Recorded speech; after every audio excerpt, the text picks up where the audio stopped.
Hello and welcome. This is Jennifer McGuire. If you've watched any of my past videos, you know that I've shown several different ways to create shaker cards. Well, today I have another, and this is a shaker window card. So there's actually a circular window in the front of the card, and the window has stamping on it, but that also shakes. There's some sequins and glitter inside of there that shakes, and there's no bulk to this card. I also have some products that I found are really helpful in creating shaker cards. I'm going to show you that in this video too. So I'm using a new stamp set from Simon Says Stamp called Lila's Heart, and my friend Sherry Carroll, who designed the stamp set, did this with my daughter in mind. Her name is Lila.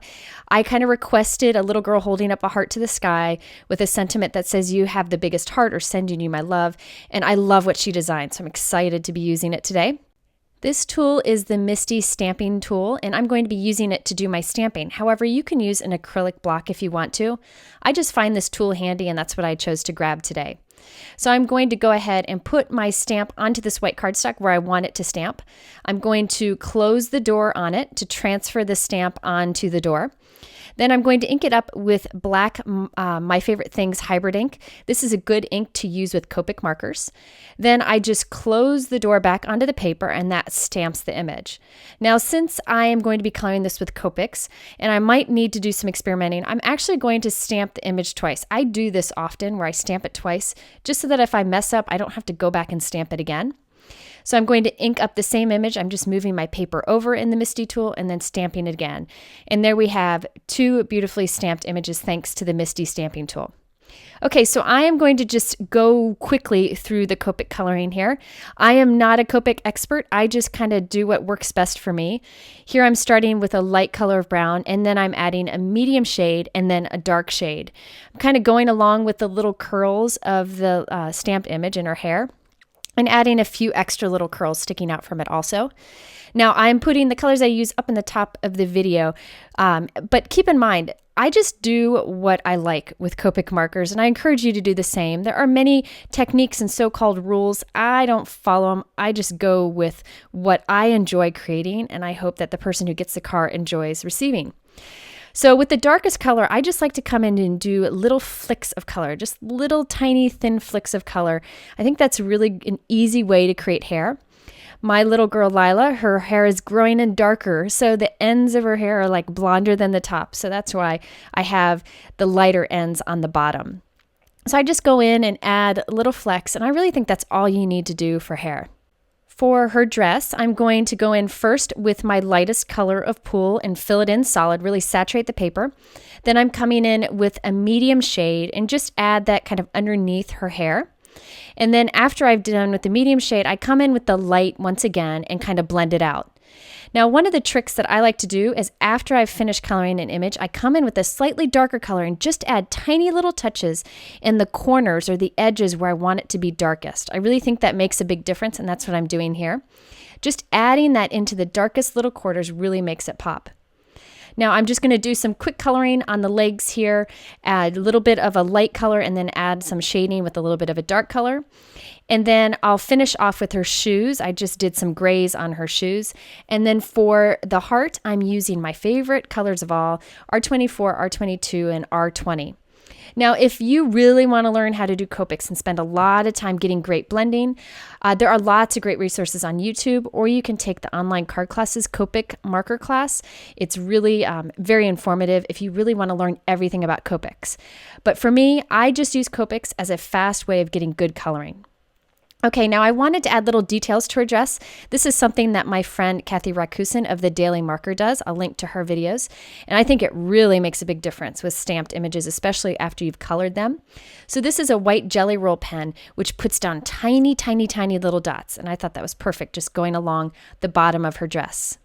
Now I think there are coordinating dies that you can get to go with this stamp set, but I don't have them. So I'm just going to go ahead and cut this out. Normally I cut right up to the edge of my stamped images. I really like that look. But with this image, I thought it would save me a lot of time and be a lot easier to do if I did leave a little bit of a white trim. So I went ahead and cut the entire little Lila out. Now that we have our little Lila ready to go, let's go ahead and create the card itself. Let's start with that background with the little hearts falling from the top. This is the Falling Hearts stamp. It's new from Simon Says Stamp. They also have a stencil and die that does the same effect, and I'm so excited to have the large background. It's 6x6, so you can stamp it horizontally or vertically. I have a light gray cardstock note card that I created here. It's a note card now, but I'm going to change my mind in a minute and trim it down to just fit on the front of a note card. So I'm just going to go ahead and put the stamp in my MISTI and stamp this with Versamark ink onto the front of this gray cardstock. You can skip the MISTI if you want to and just stamp that stamp directly onto the background. So now I have that soft colored tone-on-tone look in the background, but I'm going to use my Wow Silver Pearl embossing powder. This is probably my all-time favorite embossing powder. It's inexpensive and it works great for tone-on-tone backgrounds. You'll see it ends up being like a light silver against this gray cardstock. It's just a great little bit of interest on the background of a card. So if you did this on a pink cardstock, you would have like a metallic pink hearts. So this is just enough to not be too distracting from the rest of the card. So now we need to cut the window in the front of the card. So I have now trimmed that gray piece down to be 4 inches by 5 1/4. And I have a top folding white note card that I created that's 5 1/2 by 4 1/4. I'm going to position that gray piece right in the center of the front of the card. And I have a circle die. This is from a new Simon Says Stamp circle set that has really big circles and really small circles.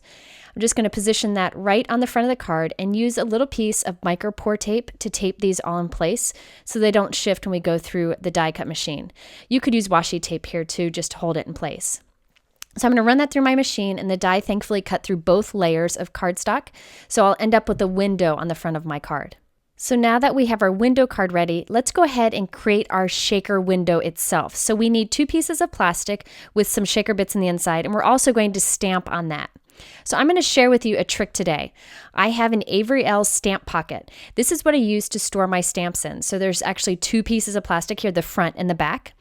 And I'm going to use that to create my shaker window. If you don't have these pockets, you could use a scrapbook page protector or just use 2 pieces of plastic from packaging. You can try those out and see if that works.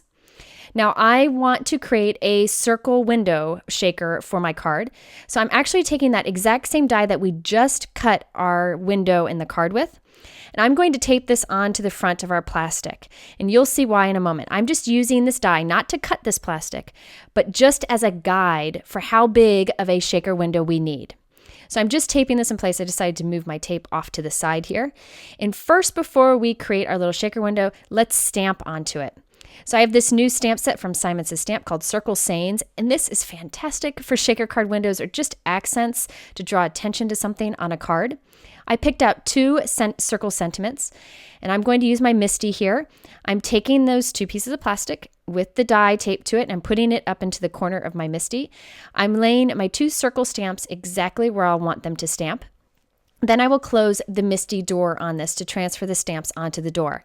If you don't have a MISTI, all you have to do is mount those 2 stamps onto an acrylic block and you'll do the stamping the same way. So now to stamp onto this plastic that we're using for the shaker window, I need to use a permanent ink. So I'm going to use white StazOn ink. This is my favorite ink for stamping onto plastic. So I'm going to ink up my stamp and I'm going to ink it up really well. This is an ink pad that you need to re-ink often. That's why it comes with a re-inker. So you may need to do that before you go ahead and stamp with it. I'm inking it up and I'll close the door onto the plastic and it'll stamp beautifully. The MISTI is nice for stamping onto slick surfaces like plastic because it prevents you from kind of shifting when you stamp. But if you do mess up the stamping, you can always clean it with an alcohol swab and start again. You will also want to clean your stamps, so get that StazOn off your stamps. I like using Hero Arts Ultra Clean to do that. Okay, so now we have our stamping in the middle of our circle. Now it's time to seal the sides of that circle to make a little shaker window. I'm using this new tool from We Are Memory Keepers called the Fuse tool. It has this like little dotted spinning wheel on the end that when you run this, again, you plug it in so it gets hot, and when you run it along those 2 layers of plastic, it fuses them together. The tool comes with this tool that you see here where you can just run right down that little slot and it'll do a fused line This is meant for pocket scrapbooking where you can create little pockets between page protectors, but I think this tool is fantastic for creating shaker windows. So what I'm going to do is just go right along the outside edge of this die, which is slightly bigger than the cutting line of this die. And I'm just going to go around the edge, but not the entire edge because we don't want to seal it shut because we haven't put anything on the inside yet. So what's happening is the heat of this tool is just fusing together the two layers of plastic that I have. So I'm going to go about 3/4 of the way around the circle so you can see it's fused down there. And we're going to go ahead and cut this out and fill our shaker in. Now, if you do not have the fuse tool, you can just put pieces of tape around in a circular, into the circle form to create a circle pocket. But this fuse tool is really handy. So if you make a lot of shaker cards, you may want to consider this tool. There's also another tip that actually cuts plastic, but this one fuses it. So now you see I have a little pocket there and I can go ahead and add things. I'm going to add some pretty Pink Posh sequin hearts and then also some Martha Stewart little heart-shaped glitters. So again, I had 2 pieces of plastic that I just fused together with the fuse tool. If you don't have the fuse tool, you can cut up small pieces of double-sided tape and put that in a circle form around the edges and put the 2 pieces of plastic together. But you can see that that fuse tool is very fast and easy to use, and there are many things that you can use it for also, and it's actually not that expensive.